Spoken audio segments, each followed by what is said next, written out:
नमस्कार मंडळी, रंगभूमी.com च्या पॉडकास्टमध्ये तुमचं स्वागत आहे. या पॉडकास्टद्वारे तुम्हाला नवनवीन लेख आणि कथा तसंच विविध कलाकारांच्या मुलाखतीही ऐकायला मिळणार आहेत. गेल्या एपिसोडमध्ये आपण पाहिलं की निकितावर झालेल्या अत्याचारांमुळे निकिताची आई म्हणजेच रेश्मा त्या नराधमांना शिक्षा मिळाल्याशिवाय स्वस्थ बसू शकत नाहीये. जर तुम्ही निकिताची आई या कथेचा पहिला भाग ऐकला नसेल तर डिस्क्रिप्शनमध्ये दिलेल्या लिंकवर क्लिक करून पहिला भाग नक्की ऐका. तसंच तुम्हाला या विविध लेख आणि कथांचा आस्वाद घ्यायचा असेल तर रंगभूमी.com च्या फेसबुक पेजला लाईक करायला आणि यूट्यूब चॅनलला सबस्क्राईब करायला विसरू नका. आणि हो, तुम्हालाही वेगवेगळ्या कथा आणि लेख आमच्यापर्यंत पोहोचवायचे असतील तर त्याबद्दल आम्ही एपिसोडच्या शेवटी माहिती देणार आहोत, त्यामुळे कुठेही जाऊ नका. सादर आहे तृप्ती कदम लिखित निकिताची आई भाग 2. मुलीसोबत झालेल्या अत्याचाराबद्दल रेश्मा आतून पेटली होती. निकिताचं हातावर क्रॉस करणं म्हणजेच त्यांना जिवंत सोडू नको असं इशाऱ्याने सांगणं आता रेश्माला शांत बसू देईना. जणू आता जर ते नराधम समोर असते ना तर त्यांना मारून टाकून स्वतःच्या पोरीला न्याय मिळवून दिला असता. पण आपला कायदा कानून तसं करायची परवानगी देत नाही. तिने पोलीस स्टेशनला जाऊन कंप्लेंट केली, पण त्याचा काही फायदा झाला नाही. जवळजवळ महिना उलटत गेला तरी पोलीस त्या नराधमांना पकडू शकत नव्हते. घराची तर पूर्ण वाट लागली होती. आजूबाजूच्या लोकांचे टोमणे, नीच वागणूक, बलात्कारी पीडिता म्हणून ऐकावं लागणं, त्यातून धमक्यांचे फोन, मध्ये मध्ये काहीतरी उचापत्या करून रेश्मा आणि श्वेताला त्रास देणं, हे सत्र चालूच होतं. रेश्माच्या पोलीस चौकीतील फेऱ्या काही कमी होईनात. अखेर त्या नराधमांना पकडण्यात पोलिसांना यश आलं. आता त्यानंतर कोर्टाच्या सुनवाई चालू झाल्या होत्या. सर्व स्तरांमधून त्यांना फाशी द्या हेच उद्गार ऐकू येत होते. पण प्रत्यक्षात असं काहीही होत नव्हतं.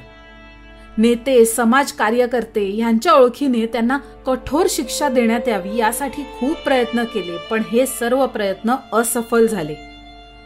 नराधम पोलीस कस्टडीमध्ये आणि महिन्याला त्यांची सुनवाई, ज्यातून काहीच निष्पन्न होत नव्हतं. मध्येच कोर्टातून आदेश देण्यात आले की 18 वर्षाखालील आरोपीला बाल सुधारगृहात संरक्षणाखाली ठेवण्यात यावे आणि भारतीय न्याय व्यवस्थेनुसार 18 वर्षाखालील बालकास शिक्षा देता येत नाही. त्यामुळे त्याच्या वयाच्या 18 वर्षानंतर कोर्ट पुढील कारवाई सुरुवात करेल. रेश्मा हतबल होऊन घरी आली.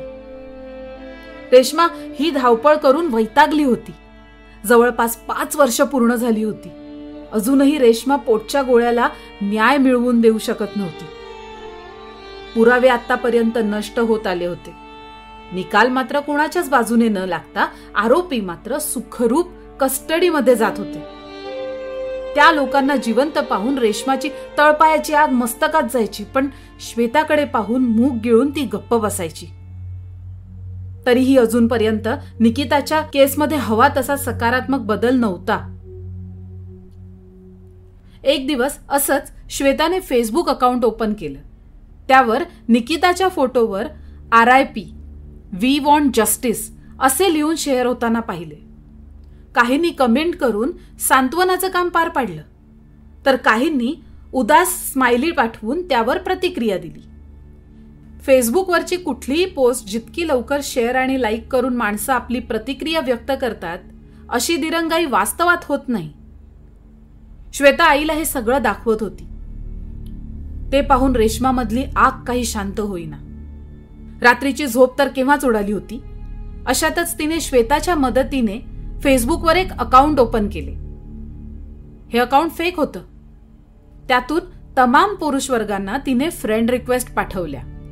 काहींचे अश्लील मेसेजही येऊ लागले होते, तर काहींची हिंमत व्हिडिओ कॉल पर्यंत गेलेली. काही तिचा आवाज ऐकण्यात तरसलेली होती. त्या अकाउंटवरून काहीही प्रतिसाद येत नव्हता, तर लोकांची हिंमत अजून वाढली.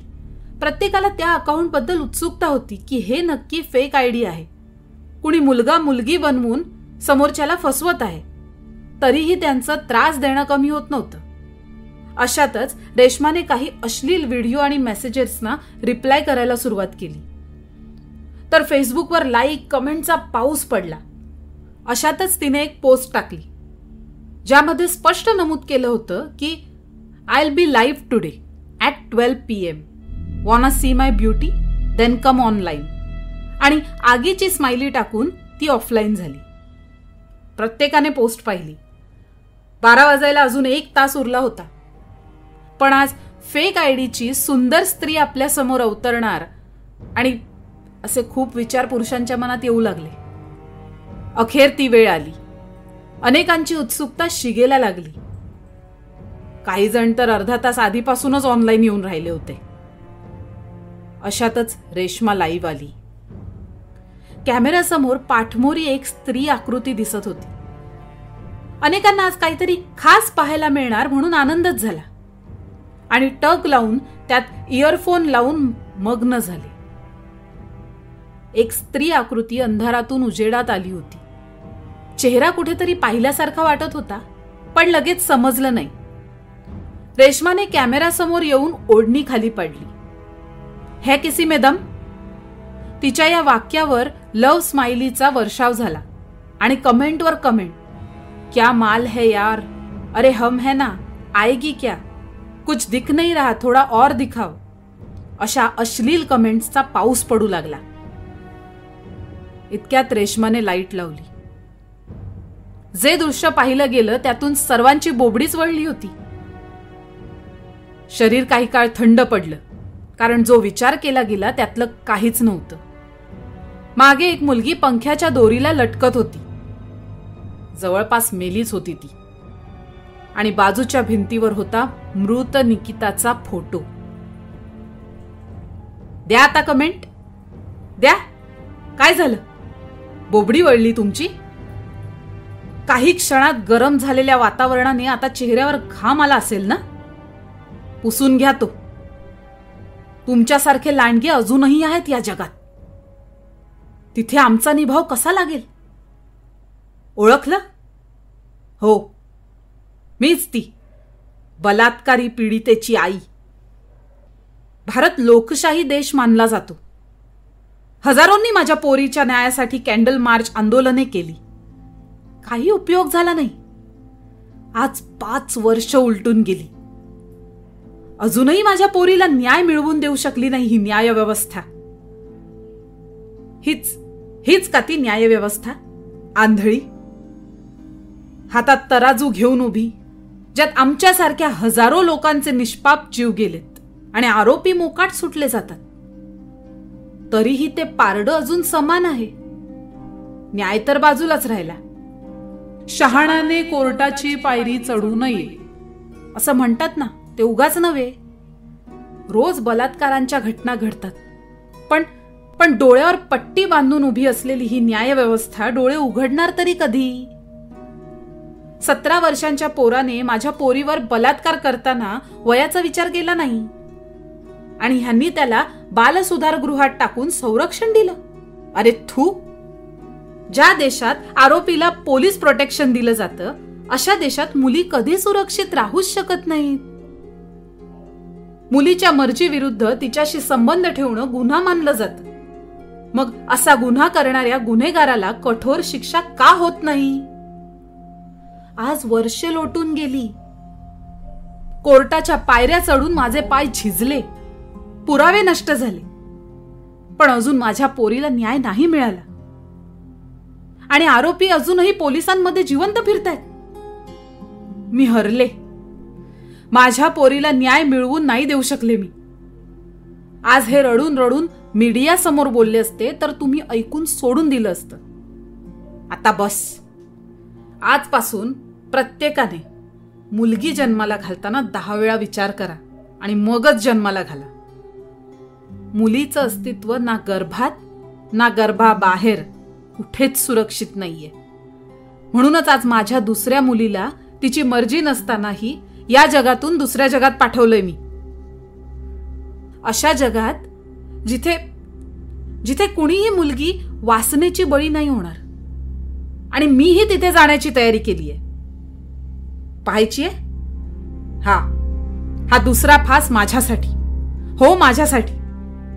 पण एक लक्षात ठेवा, या सर्वाला जबाबदार तुम्ही, फक्त तुम्ही असणार आहात.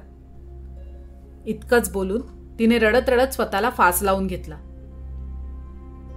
पाहणाऱ्यांच्या डोळ्यातून अश्रू येऊ लागले. अनेकांचे हात तिला फास लावण्यापासून थांबवत होते, पण ते मोबाईल पर्यंतच मर्यादित राहिले. तर ही होती निकिताच्या आईची कहाणी. इतक्या मोठ्या गुन्ह्यासमोर देखील आपली न्यायव्यवस्था इतकी दुबळी ठरू शकते. तुमची मतं आमच्यापर्यंत कमेंट्सद्वारे नक्की शेअर करा आणि रंगभूमी.com पॉडकास्टला सबस्क्राईब करायला विसरू नका. एपिसोडच्या सुरुवातीला सांगितल्याप्रमाणे तुम्हालाही तुमच्या कथा, लेख आमच्यापर्यंत पोहोचवायचे असतील तर रंगभूमी.com वेबसाईटला नक्की भेट द्या. तिथे आम्ही साहित्य सहवास नावाचं सदर इंट्रोड्यूस केलेलं आहे आणि त्यामध्ये एक फॉर्मही दिलेला आहे. तो फॉर्म भरून तुम्ही तुमचे लेख आणि कथा आमच्यापर्यंत पोहोचवू शकता. चला तर मग भेटूया नवीन कथा, नवीन लेखासोबत पुढच्या एपिसोडमध्ये. तोपर्यंत काळजी घ्या. धन्यवाद.